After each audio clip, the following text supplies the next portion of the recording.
al-shabaab. degmada afmadow ee gobolka jubbada hoose ayay sheegeen in howlgal ay ka sameeyeen ay ku qabteen 3 ka tirsan ajaanib ka barbar dagaalamaysay al-shabaab, kuwaasi oo ay sheegeen in ay ahaayeen 3 nin oo u dhashay dalka Tanzania. dadkan ayaa waxa ay sheegeen in howlgal ciidamada Jubbaland ay ka sameeyeen degmada afmadow ee gobolkaas ay kusoo qabteen, maanay sheegin raggan haddii lagu qabtay dagaal iyo haddii ciidamadu ay howlgal khaas ahaa oo lagu bartilmaameedsaday iyagoon gacanta ay kusoo dhigeen. laakiin saraakiil ka tirsan maamulka Jubbaland oo la hadlay dalsan ayaa waxa ay sheegeen in baaritaano ay ku socdaan 3 qof ee ajaanibta ahaa ee warbaahinta ay usoo bandhigeen muuqaaladooda ama sawiradooda, inkastoo ilaa iyo hadda aanay soo kala sheegin magacyada. laakiin waxa ay sheegeen in saacadaha soo socda ay warbaahinta ay siin doonaan xogta la xiriirta 3daas nin hawsha ay u qabanayeen al-shabaab iyo goobta sida rasmiga looga soo qabtay. inta badan ciidamada maamulka Jubbaland ayaa howlgalada ay ka sameeyeen deegaano ka tirsan gobolada Jubbada Hoose iyo sidoo kale Gadow waxa ay sheegeen inay ku qabteen dagaalamayaal ka tirsan al-shabaab, kuwa kalena ay ku diraan. shabaab ilaa iyo hadda kama aysan hadlin wararka sheegaya in 3 ka tirsan dagaalamayaashooda ajaanibta ahaa lagu qabtay degmada afmadow ee gobolka Jubbada Hoose. dowladda Sacuudiga ayaa waxay ka hadashay isqarxintii ka dhacday xarunta maamulka gobolka Banaadir.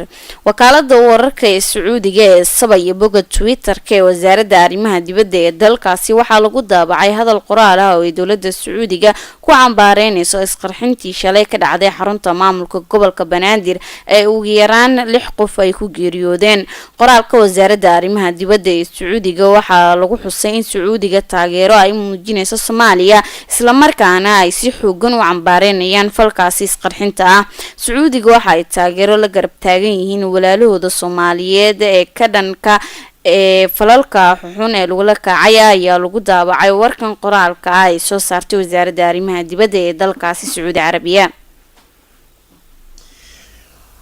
magaalada Muqdisho ayaa maanta waxaa la filayaa in aas qaran loogu sameeyo qaar ka mid ah mas'uuliyiintii ku geeriyootay weerarkii ismiidaaminta ahaa ee shalay lagu qaaday xarunta ama xafiiska gudoomiyaha gobolka Banaadir ahna duqa magaalada Muqdisho oo shir xilligaas uga socday gudoomiyaasha degmooyinka, agaasimayaasha guud ee maamulka gobolka iyo sidoo kale qaar ka mid ah talisyada booliiska ee gobolka.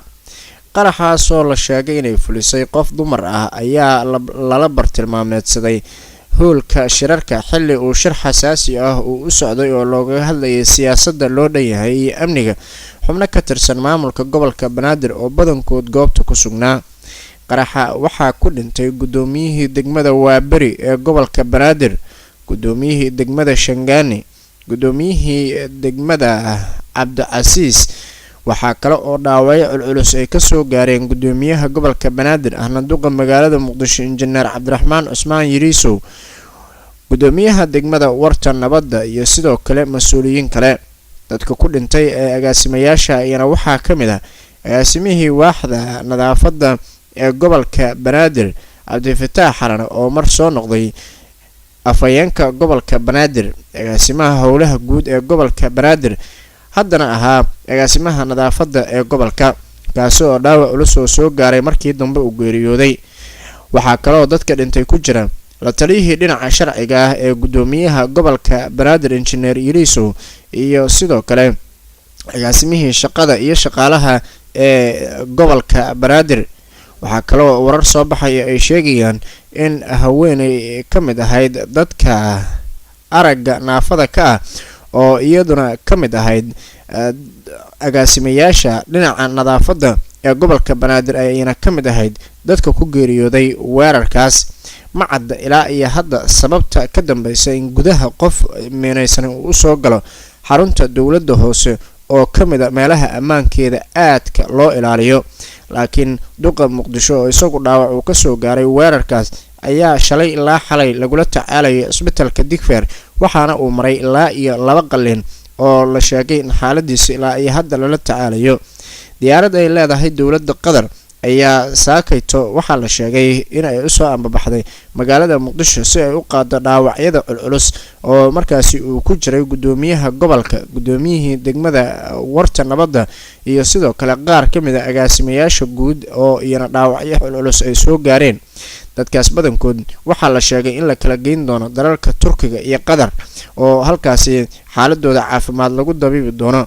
maamul goboleedyada badankood ayaa kasoo tacsiyeeyay weerarkan lagu dilay mas-uuliyiin sarsare oo ka tirsan gobolka Banaadir laguna dhaawacay duqii Muqdisho. maamulka Hirshabelle ayaa qoraal ay soo saareen waxa ay kaga hadleen weerarkaas iyaga oo sheegay in falku uu ahaa fal wuxuushnimo ah oo lala bartilmaameedsaday mas-uuliyiin howl u haysay bulshada. madaxtooyada dowlad goboleedka Hirshabelle waxa ay tacsi u dirtay ehelada mas-uuliyiintii ku geeriyooday xarunta maamulka gobolka Banaadir. madaxweynaha Hirshabelle Dr. Maxamed Cabdi Waare ayaa madaxweyne ku-xigeenka Cali Guudlaaw Xuseen ayaa tacsi labadooduba waxa ay la wadaageen ehelada mas-uuliyiinta iyo dadkii kale ee shacabka ahaa ee waxyeeladu ay ka soo gaartay weerarkaas iyaga oo sheegay in loo baahan yahay in gurmud wadajir ah la sameeyo. Hirshabelle waxa ay ka xuntaa ayay yiraahdeen oo ay cambaareynaysaa weerarkaas argagixisanimo sida ay yiraahdeen oo lagu beegsaday dad waxgal u ahaa bulshada Soomaaliyeed. dhinaca kalena Puntland ayaa iyaduna waxa ay ka hadashay weerarkan iyada oo sheegtay inay aad uga xuntahay sida ay wax u dhaceen lana wadaagayso tacsida dadkii wax noqday. wakiilka qaramada midoobay u qaabilsan arrimaha Soomaaliya James Swan ayaa laftirkiisu waxa uu sheegay in falkan uu yahay fal lagu bartilmaameedsaday mas-uuliyiin sarsare isla markaana ee qaramada midoobay ay aad uga xuntahay waxa ka dhacay xarunta dowladda hoose Fish Governo ee magaalada Muqdisho. waliba waxa uu ka mid ahaa wakiilka qaramada midoobay ee Soomaaliya dadka al-shabaab ay sheegeen inay ku bartilmaameedsan rabeen weerarkaas.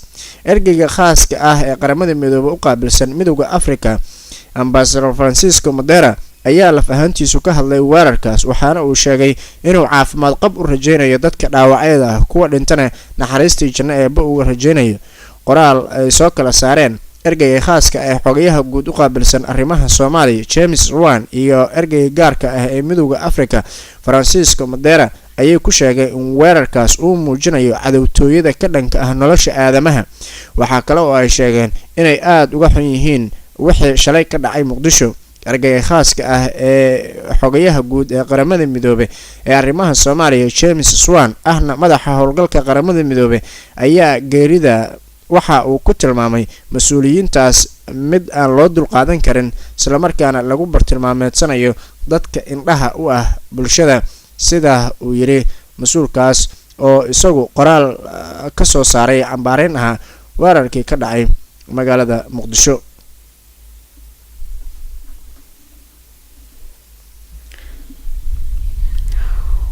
markana wararka dibadda 15 qof ayaa ku geeriyootay qarax ka dhacay caasimada dalka Afghanistan.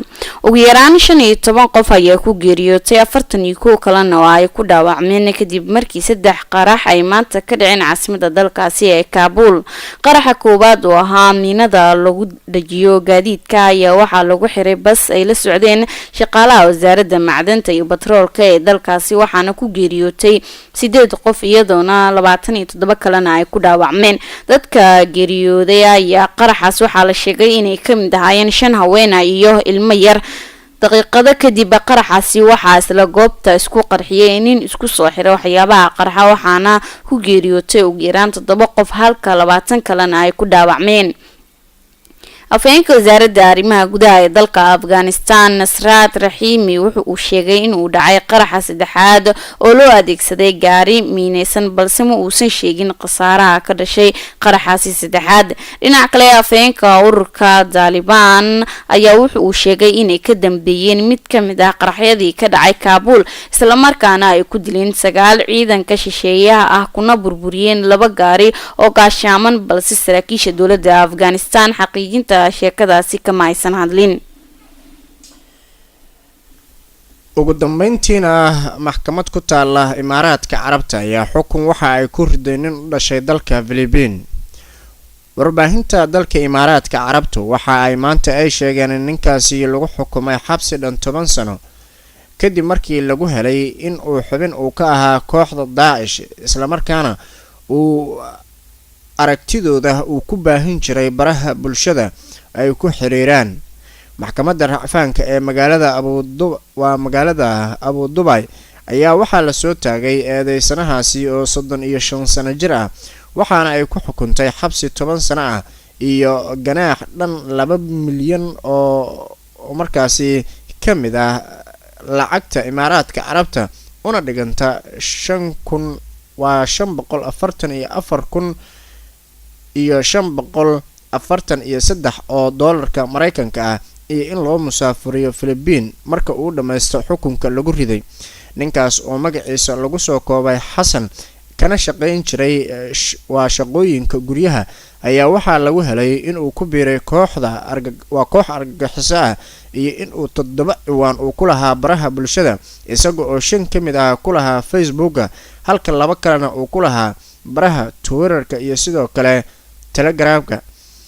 wargeyska The National ee ka soo baxay Imaaraadka Carabta waxa uu qoray in eedeysanaha uu ku boorin jiray dadka in ay markaasi dhaqaale ay ku taageeraan kooxda Daesh. dhinaca kalena qareenka u doodayay waxa uu ka hor sheegay maxkamadda in uusan eedeysanaha uusan aqoon buuxda uusan u lahayn isticmaalka baraha bulshada.